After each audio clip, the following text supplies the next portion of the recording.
Hello, everyone, and thanks for listening to the Quality Hub, chatting with ISO experts. I'm your host, Xavier Francis, and today I'm here again with Norm Verbeck, consultant at Core Business Solutions. Glad you could join us again, Norm. Glad to be here, Xavier. Today, we'll continue our discussion with Norm Verbeck on ISO 9001's Design and Development Clause. So let's jump right in. Now, how can one manage customer requirements and also changes during the design and development phase? You mentioned change management, but how else might we be able to do that? Yep. So there's a number of strategies that you can deploy that are going to help manage customer requirements and changes. Okay. So really making sure we have clear requirements up front. That's where we kind of need to start with. But you want to start by thoroughly understanding and documenting what the customer requirements are. That can be done through interviews, surveys, workshops. There's a number of other methods as well, but we really want to make sure we ensure that clear communication and alignment between stakeholders just to make sure we're capturing all necessary information accurately. And I'm sure that would really be important. Like you said, some people just come with an idea that they're thinking about a few things about it where you really need to get into and find out somehow exactly what it is they want. Yes. And part of that's even maybe asking questions because it's something that they might not have necessarily thought of. So, by asking those questions, there's certain things, depending on the type of products you're designing in whatever industry you're in, you might have a sort of set standard of list of maybe questions that you want to ask because there's things that, your potential customers might not have thought of. Right. And from my perspective in doing video, everybody's like, hey, I just need a video. Well, I understand and our team here understands all of the activities that can go in. It's not just, let's point a camera at you and hit record. Do you want this? Do you want music? Are we going to need scripts, or is this all off the top of your head? There's so many facets that go into that. You really know as the producer, in this case, probably a company, hey, these are some questions I need to ask to get that information to even make them think about what you need. Absolutely. So we also make sure we establish a structured change control process. So if we establish a formal change control process, this is going to help to manage requested changes to requirements.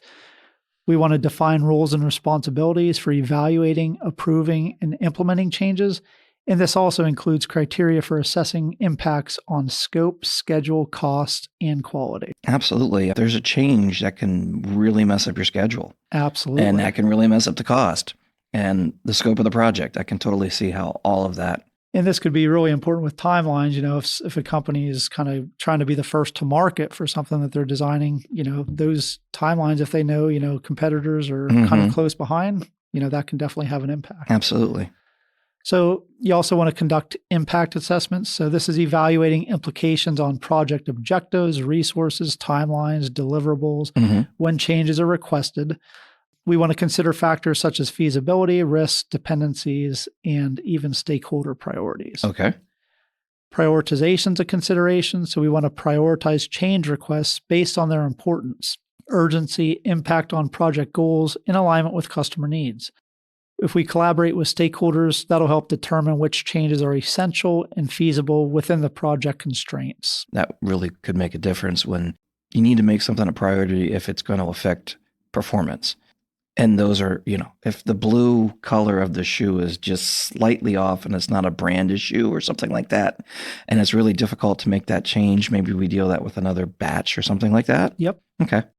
Traceability is another consideration. So we want to maintain traceability between customer requirements, design decisions, and actual implemented features just to make sure we're in alignment throughout the development lifecycle.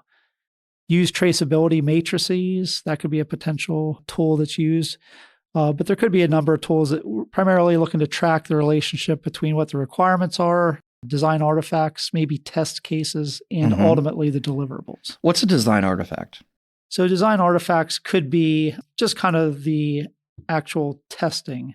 So eventually, whenever you kind of map back to what the different iterations were. Oh, okay. So we can trace those back. Gotcha. And then finally, just regular communication. So that's a really important piece. We want to keep open lines of communication with customers, stakeholders throughout the whole process. We want to make sure we provide regular updates on project progress, status of maybe requested changes that have came in, and even any potential impacts on those timelines and deliverables. Okay. absolutely is clear.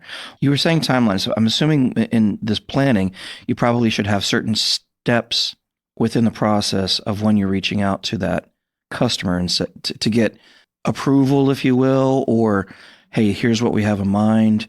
Here's what we're coming up with. Before you get too far, would that also be something that you have to think about? Not so much change, but at certain steps of the process, looking at it to confirm this is what they're looking for. Yes, you could almost think of it as kind of like gate reviews. So like at different stages through the design process, you want to have these, kind of reviews or, sign offs if applicable. But, Right. One of the first ones is kind of making sure we have all the requirements right up front. So, that's kind of like a review of all the final requirements before we kind of go into those, like it could be testing, prototyping. So there's going to be a number of different stages that you go through. But for most of your design activities, they should kind of follow like a high level process. Gotcha. So, like what are those, say, 5 gates that everything goes through? Okay. So, and then it could vary based on the project, of course, but it's good to have a general process. But you got to plan them. That's the whole point of this, putting those gates in certain places so within the next step, you have validation of what you need. The customer is okay with what you have done so far. And really at the end of the day, I mean, design and development, having a good process, is really kind of project management. Yep, I can see that. Wow, lots of ways to manage all this. Now, how can an organization ensure that design and development documentation is appropriately managed and retained for compliance purposes? So you're going through all of this. How can you make sure you're meeting the requirements for the documentation? So if we talk about compliance purposes, we'll kind of focus on 2 main aspects. Okay. And those will be document control and then version control. Okay. So in the version control is, especially if you're in like software development, version control is a huge piece, right? Yeah.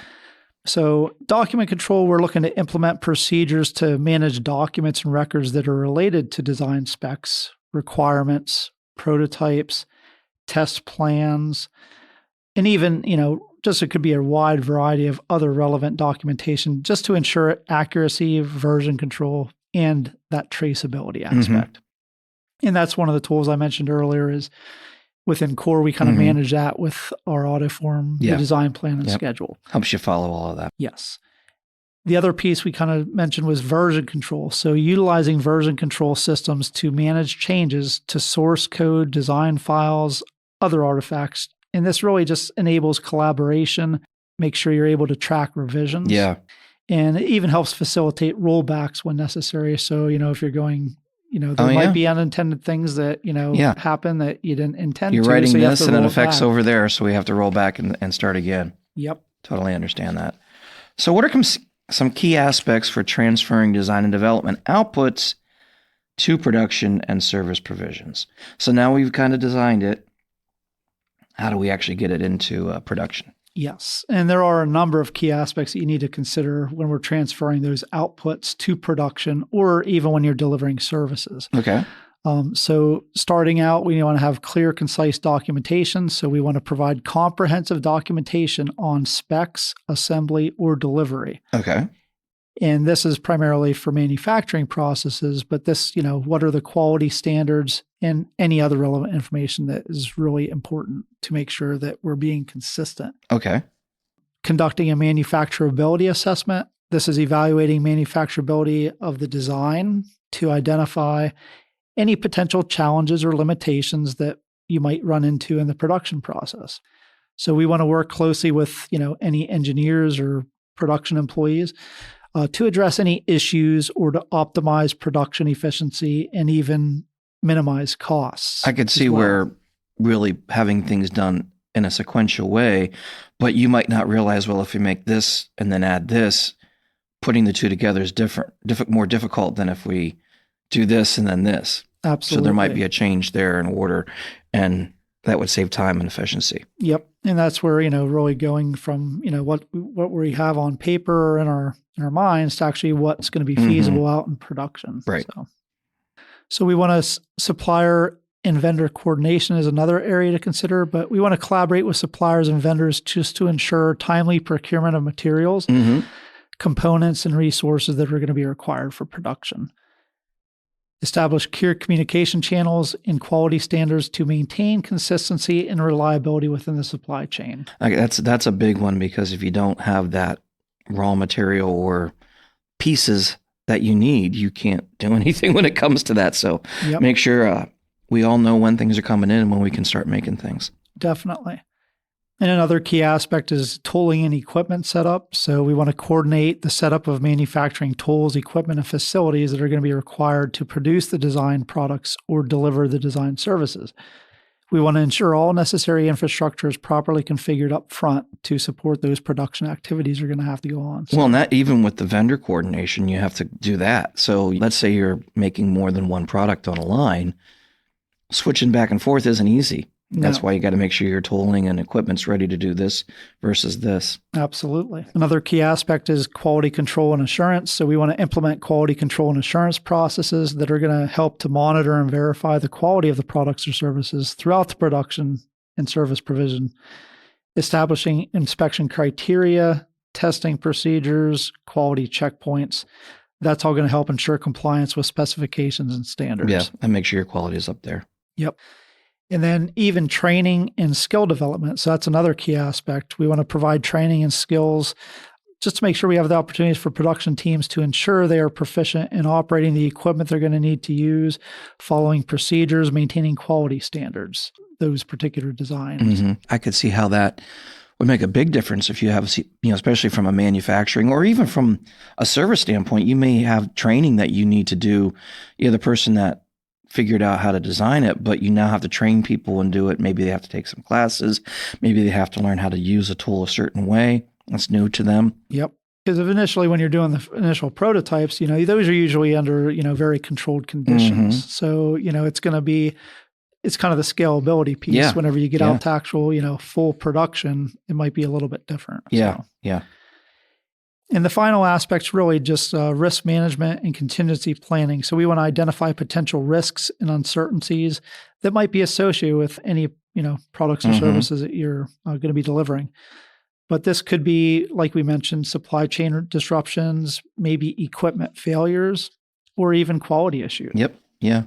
And another piece that kind of ties in a little bit that you should also consider would be regulatory compliance. Okay. So we want to ensure compliance with any applicable regulations, standards. There could be industry requirements as well.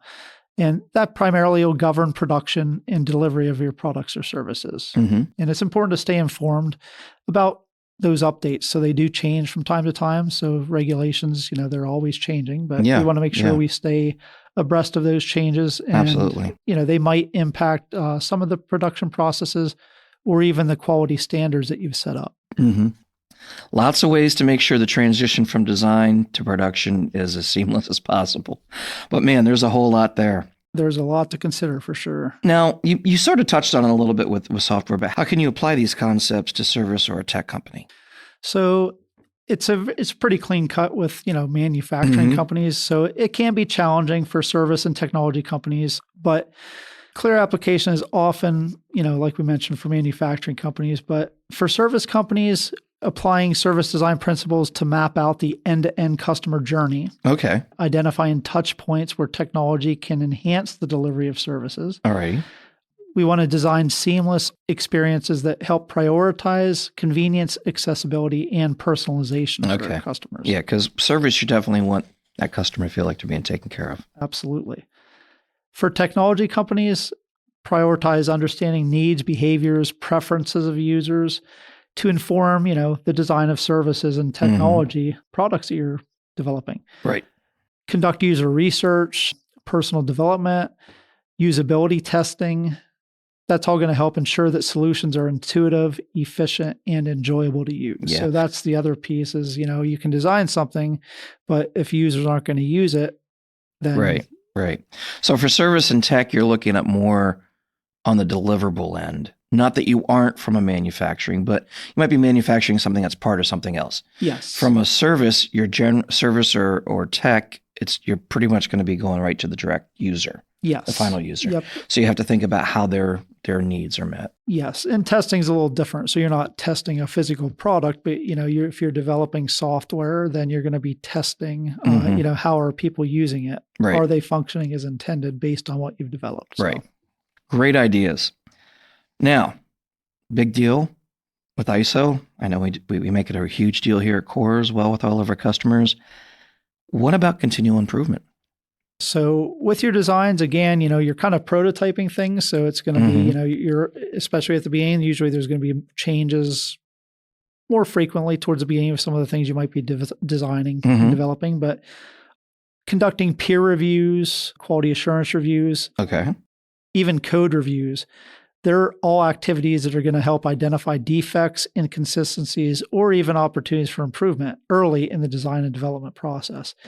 And eventually this hopefully is going to help to reduce rework and enhance overall quality. So make it a little bit more, I don't want to say seamless, but have the flow go better. Absolutely. As you can. Yep. And then it's important to establish mechanisms for continuous improvement in your production processes, delivery of the service, and even the product quality. But we want to encourage feedback from production teams, customers, stakeholders, and really the people that are using it. So they're the ones that are going to help identify opportunities for optimization and then even innovating it to the next level. Alrighty. So are there any KPIs or any specific things we can track to help that push that continual improvement? Yep. So, you can set up some KPIs. A big one, especially when you're, kind of be like first to market with a design might be, project completion or those, it's kind of like on-time delivery almost, are we meeting the dates where it needs to go to market? For actual kind of ongoing, like continuous improvement, you could implement maybe surveys, like user surveys, as far as like how easy is a software to use for a particular user. But you can set up metrics. A lot of them are especially time-based. It could be looking to reduce costs. So obviously initial prototypes are more expensive, but when you start ramping up production, those costs should come down. Probably something I just thought of this, maybe some with supplier review. Make sure, do we have on-time delivery, the raw materials or something that somebody built for us to put into that product? Is that being done in a timely manner? Are we getting good things? That would be helpful, something you can track as well. Absolutely. Well, this has been some awesome points today, Norm. Really appreciate them. Do you have any other thoughts on design and development that you want to share with the listeners to see how might be able to incorporate it, make it meet the standard? No, the big thing is just, really kind of brainstorming your process. Just we want to have, again, there's, depending on what you're designing, it could really change from one design to the next. But the real important thing is to kind of have that general process down that you're going to follow. This is how, yep. And you're going to make, adjustments for particular designs, but it's, we want to make sure we have a, pretty solid standard process that we're going to try to follow. And at the end of the day, that'll help make sure that you're in compliance, with the ISO standard, or even just, good, just general business practices when we talk about designs. And those processes, you can have more than one, depending on what you're designing and developing as well. So maybe you start with one, and as you review, say, hey, this is some ways if a product or service does or has these needs, we can change our process a little bit. Yep, absolutely. And you'll start with, like I mentioned, that standard process that you try to follow, but you're going to make some adjustments, depending on the design. So. Absolutely. Well, again, wonderful to have you here, Norm. Incredible information. Really glad to have you here, and thanks so much for being willing. My pleasure. And we want to thank everyone who's listened to our podcast today. We hope it's been informative for you. Now, if you're looking for more information about Core Business Solutions and how we can help you with ISO certification, cybersecurity, or even customized training, please email us at info@thecoresolution.com. You can also visit our website at www.thecoresolution.com. And if you haven't already followed us on your favorite podcast platform, be sure to do so, or even check us out on YouTube. That way you won't miss the next Quality Hub podcast when it's released next week. Have a great day.